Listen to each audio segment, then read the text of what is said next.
Algunos comentarios de los oyentes. Por ejemplo, dice Ricardo: con asombro veo cómo últimamente, enancados en una opinión pública fuertemente polarizada sobre los temas ambientales, algunas autoridades departamentales están dejando de lado una correcta evaluación técnico-científica de las posibilidades de mitigación de los riesgos del uso de agroquímicos, volcándose hacia un veto casi absoluto de cualquier producción agrícola que los utilice.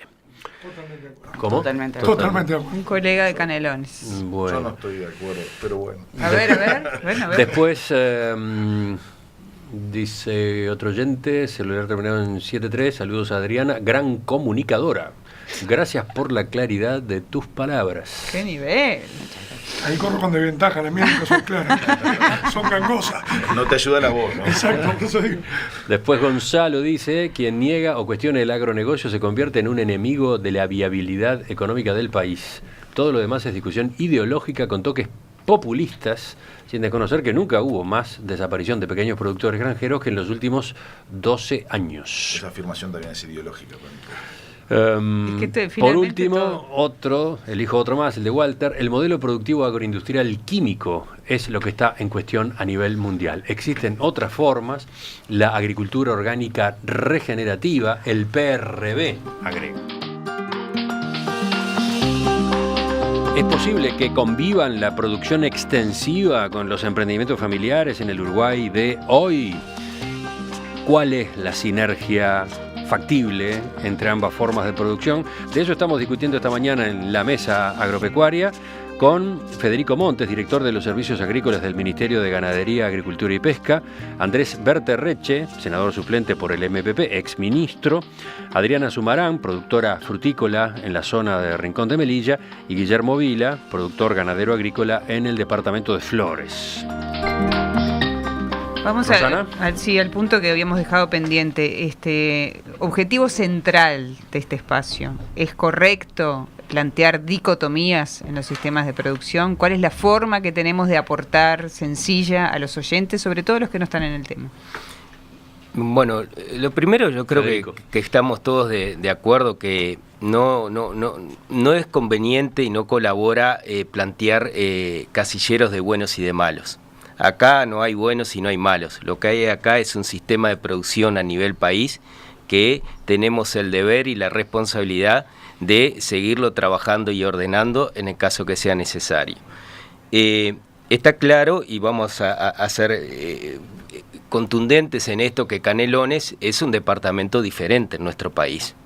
Tiene una población dispersa a lo largo del territorio importante. A lo largo de estos años, al menos yo lo que he podido repasar, desde el 2011 hasta el 2017, en Canelones han existido conflictos. En conflictos muy mezclados entre la agricultura, la lechería, la fruticultura, el centro poblado. Han existido un conjunto de problemas que de alguna manera se han ido solucionando. Vayamos no a ejemplos de años anteriores de muertes de colmenas, para no hablar de casos tan recientes, donde también se solucionaron. Entonces, yo creo que lo que sí existe como una herramienta clave y fundamental es cuáles son, y desde el Ministerio de Ganadería, las políticas públicas que nosotros ponemos al servicio de la población o de un posible ordenamiento territorial para que finalmente esa falsa dicotomía, que comparto que es más ideológica y fundamentalista en algunos casos, que realmente no aporta, porque además tenemos que ser conscientes que ambas producciones en muchos puntos son complementarias, pero totalmente complementarias. Puede haber algunos. Les voy a poner un ejemplo. Un productor, un agricultor de la zona de Canelones, nosotros en Canelones tenemos en este momento 223 planes de uso y manejo de suelos, correspondiente a 16.043 hectáreas. De ellos, al menos 6.300 hectáreas son de pequeños productores que residen en el predio. Yo pregunto, ¿a quién le venden la soja esos 6.330 hectáreas? ¿A quién? Al que termina de alguna manera acopiando y formando volúmenes para poder salir a la exportación. O sea, eso es complementario. totalmente complementario. Lo mismo le pasa a un fruticultor pequeño, que si no se juntan entre varios o con algunos otros, tampoco pueden sacar su producción. En ese sentido hay que tener una mirada un poco integradora de decir, no, mire señores, esto no hay una dicotomía, se complementan unos con otros y se ayudan.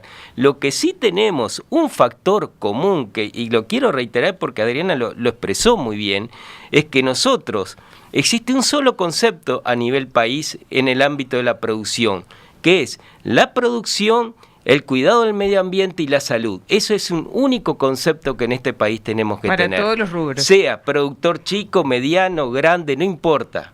Pero ese concepto sí lo tenemos que tener presente y grabado. Andrés. A la pregunta, no son antagónicos, pero tienen puntos de conflicto. Y esos puntos, por ejemplo, los problemas cuando se hacen determinadas aplicaciones de agroquímicos, pero no porque esté mal, sino porque en lugares donde los predios son chicos, a veces puede existir estos problemas. Hay diferencia en el uso de la logística, no es lo mismo el que saca su producción diaria para un mercado que el que saca una bruta producción concentrada en un momento. Eso hace sobre la logística determinadas cosas a favor y en contra. Pero hay puntos de conflicto que hay que irlos resolviendo, y lo que yo sí creo es que se han ido haciendo cosas a favor. Y cuando se dice, bueno, vamos a discutir esto en un plan de ordenamiento territorial, yo lo valoro muchísimo, no me da miedo. Y quiero hacer referencia a lo del oyente, porque después me quedé pensando y terminé pistoneando, ¿no? ¿Cuál? ¿Este manija? El último. No sé de quién, y mejor no personalizar, pero la visión de que lo científico está en manos de la empresa y lo familiar está por fuera, yo discrepo profundamente. Tenemos excelentes productores y con marcas en distintas producciones dentro de la producción familiar. El productor que más produce leche por hectárea es un productor familiar dentro del Instituto Nacional de Colonización. Pero no, perdón, no defenestró al productor chico. Pero si el planteo es el ambiente está por fuera de lo que es científico, o un planteo de ese corte, me parece que es incorrecto, porque además, desde lo científico, el Ministerio ha hecho los planes de suelo, que son un avance brutal, porque, ojo, teníamos la ley de suelo, la tenemos desde la dictadura, ¿no? Es no es una ley en realidad, que se mantuvo, que recién se vino a aplicar en los últimos gobiernos, con este decreto. Y creo que ahí hay componentes de pienso y de tecnología y a nivel de ciencia importante. Y por último, hay contradicciones que se dan no solamente producción familiar, medio ambiente, producción orgánica, empresarial. natural. No, pero más allá de eso, a mí me vinieron a visitar al Senado un gremio de productores de canelones, que son más empresariales que familiares, que vinieron a pedir que prohibiéramos el maíz transgénico en Canelones, así, liso, llano, porque ellos tienen una tecnología que si venían los maíces BT, en el maíz dulce le podían afectar negativamente. ¿Hay asidero científico? Sí, claro, sí, por supuesto, más cuando en el maíz tenés cruzamiento cruzado, mucho más en el maíz, donde además, por ejemplo, tenés cooperativas de grano en la zona rural de Montevideo y parte de Canelones que han sido afectados por ese tipo de cosas. ¿Y es factible la prohibición? No, ellos lo pidieron. Yo por lo menos no lo propuse como proyecto de ley. Yo creo que sí hay algunas cosas que se pueden ir trabajando en conjunto para disminuir esos conflictos que van a existir y que no tenemos que tener miedo a los conflictos. Adriana, tenías... No, un poco, reencauzar, porque me parece que también se mezcla mucha cosa. Es decir,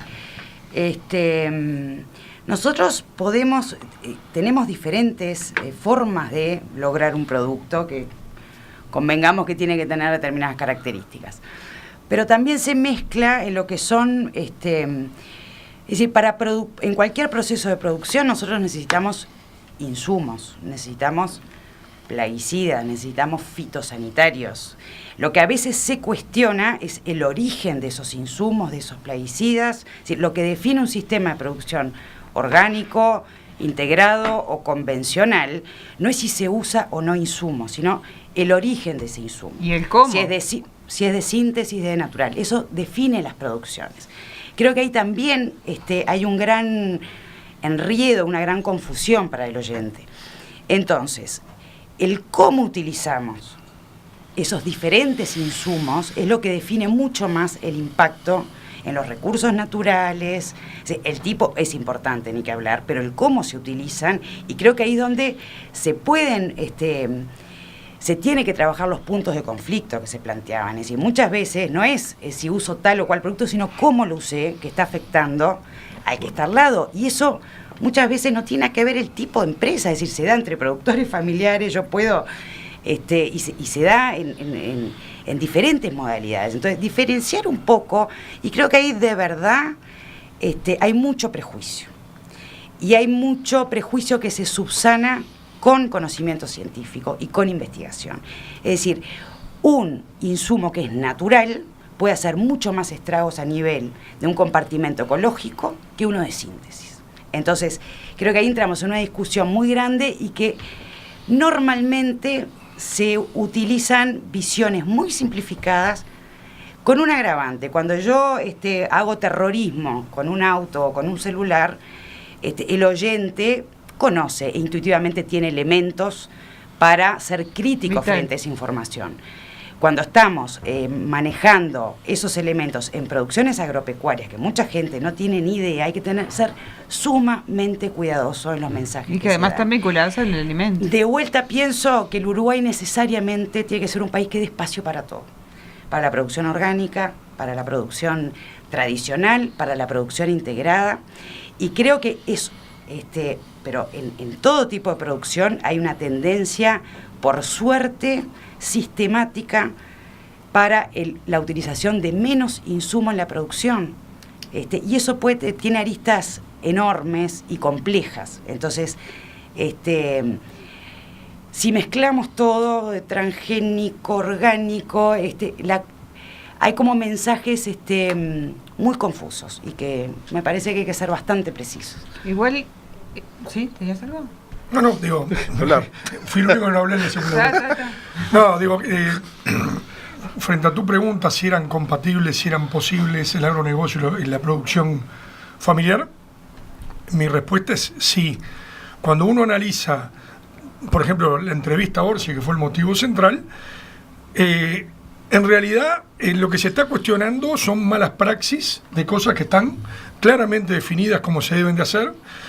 ¿Qué pasa? Uno tiene asociado el agronegocio a una persona que es un capitalista, que pone un capital, que pone la cabeza, a veces pone la tierra o a veces la arrienda, generalmente se arrienda, y esa persona gerencia el negocio, contrata servicios, contrata un montón de cosas, y eso genera un crecimiento muchas veces incontrolado de la producción que cae en lo que todo el mundo denuncia, que son malas praxis tanto de aplicadores de herbicidas como siembras, como cosas tan insignificantes que no le damos bolillas. Por ejemplo, las huellas que deja una tolva en la cosecha o un mosquito cuando aplica, que genera una erosión posterior. El mosquito máquina, ¿no? Sí, el mosquito, sí. Bueno, pero como él decía mosquito, pensé que ya sabía lo que era. La fumigación. Entonces, creo que el error es asociar eso con empresas... Un modelo empresarial. Exacto. Y creo que el Ministerio tiene bastante bien normatizado todo como para controlarlo. Capaz que está faltando ser más duro en el control. Bueno, en cuanto a la complementación, yo creo que sí se puede complementar. Yo tengo un ejemplo que me pasó a mí en los años que estuve en Canelones. Tenía un muchacho que era el que trabajaba en uno de los campos, que vivía pegado con un campito de 30, 40 hectáreas. En ese campo vivía su familia, él y sus 2 hermanas, excelentes chacreros, plantaban zanahoria, cebolla. El problema de él es que cosechaba la zanahoria, dejaba las bolsas en la puerta del campo, venía el camión a levantarla, a él se la pagaban 10 pesos, el camión que la levantaba la vendía en el mercado a 20 y cuando llegaba a la góndola valía 40. Entonces, su negocio no es rentable, pero él trabajando afuera y sus hermanas, una en un criadero de pollos, lo que lograban hacer era vivir de algo de afuera, de una empresa que estaba al lado, que tenía otra escala, y les permitía crecer y capitalizarse con su negocio. Y de hecho fueron comprando pedazos de vecinos, y hoy el que hace el agronegocio es un demandante de servicios. Y hay productores que de repente su escala no le da, o sus hijos crecieron y todos quieren un lugar que puede generar servicios a esas empresas. Esas empresas de por sí no lo tenemos que considerar mala palabra. Tenemos que tratar de que hagan las cosas bien, nada más. Yo, antes de darte la palabra, Federico, tengo como una sensación que en general, hablando de ordenamiento territorial y de normativa y si se controla, estamos siempre apagando incendios. Cuando vivimos todo este crecimiento brutal, la década 2003-2013, siempre como que íbamos, ¿no? Como una sensación de que nos pasó por arriba. Y ahí se los digo a los dos que están en el sector público. Vamos siempre de atrás, no se puede establecer un algo que no lleve a decir prohíbo esto, prohíbo lo otro, seguimos con el conflicto y parece eterno, ¿no? Lo que pasa es que yo creo que a los uruguayos nos cuesta enormemente el trabajo preventivo, enormemente. Nos cuesta en todo. Cada vez que queremos hacer algo y nos queremos adelantar a un posible problema, nos cuesta juntarnos. Y últimamente lo que a mí me está pasando, al menos dentro del ministerio, nos cuesta mucho dialogar. Nos cuesta sentarnos con diferentes opiniones a tratar un tema.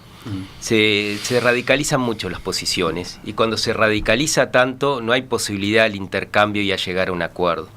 Eso nos está pasando. Nosotros ahora pasado el jueves tenemos un taller nosotros estamos haciendo un conjunto de talleres que se llaman de coexistencia de modelos productivos y de convivencia social.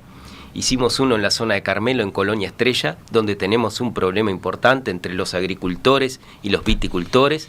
Ahora nos vamos a Guichón, donde también tenemos un problema de eso, y donde convocamos a los actores involucrados y a la sociedad en su conjunto a tratar estos temas. Y primero que nada, a dar información. Lo que no hay mucho es información calificada. Hay mucha posición tribunera. De decir, de cobrar al grito, bueno, esto es así, porque, bueno, no, nosotros lo que estamos haciendo primero que nada es informar. Primero, el conocimiento claro de cuáles son las normativas que rigen en nuestro país, de las distancias a un centro poblado, la distancia a una escuela, que es un efecto de deriva. Todo eso a veces se desconoce, ¿no? Y en ese sentido nosotros también ahora, a partir del 1 de junio, en eso que Guillermo dice, bueno, el Ministerio controla, bueno, el Ministerio está dando un paso desde el punto de vista de control, que es para la tranquilidad, pero para que la población en su conjunto tenga claro el conocimiento de qué es lo que el Ministerio está haciendo, que es que estamos colocando dispositivos, el programa se llama, esta política pública es el control de monitoreo satelital de las empresas, de los aplicadores, o sea, de los mosquitos y de las fumigadores aéreos, ¿ah? De las avionetas. En eso cada uno va a tener un dispositivo donde nosotros vía satelital vamos a saber exactamente en el lugar que está y dónde está aplicando.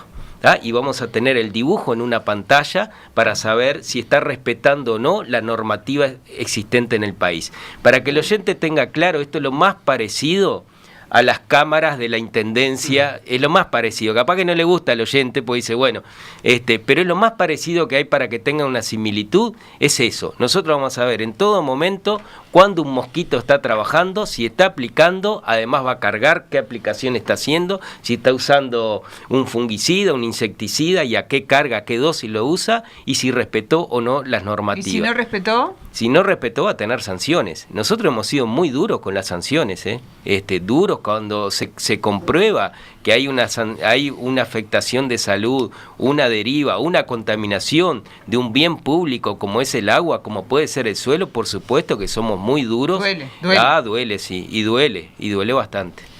¿Andrés? Sí, no, yo vuelvo al tema fundamental que son las contradicciones dentro de los actores económicos y sociales, y es de esas tengo una mala noticia, no van a dejar de pasar mientras existan hombres con diferencias. Obvio. El punto es poder resolverlas. Exacto. Y que no se nos transformen en problemas mayores. Yo sí creo que el ordenamiento territorial es importante, que buena parte del ordenamiento territorial está previniendo cosas que todavía no sabemos. Y algunas están atendiendo cosas que ya nos pasaron y que hay que corregir, porque tampoco hay que tener miedo de frenar, mirar, poner la marcha atrás y volver a empezar. Eso es lo otro. Dice un oyente, en Chile conviven miles de hectáreas de maíz transgénico con convencional para producción de semillas contra estación. Se puede convivir, se necesita organización. Sí, más o menos. Yo hice el posgrado en Chile y en Chile hay también iguales o peores contradicciones que la que tiene el Uruguay, ¿no? Y ni que hablar en el sur, en la zona indígena donde están los mapuches y donde hay que respetar otras contradicciones que son culturales y que son con otras características. Entonces tampoco nos quedemos con el modelito chileno muy bien marketineado, pero no necesariamente yo estoy muy conforme con lo que se está haciendo en el Uruguay, aún en el área de los conflictos. Creo que es bueno. El miedo mío es si se estuvieran haciendo las cosas mal y encima no hubiera conflictos.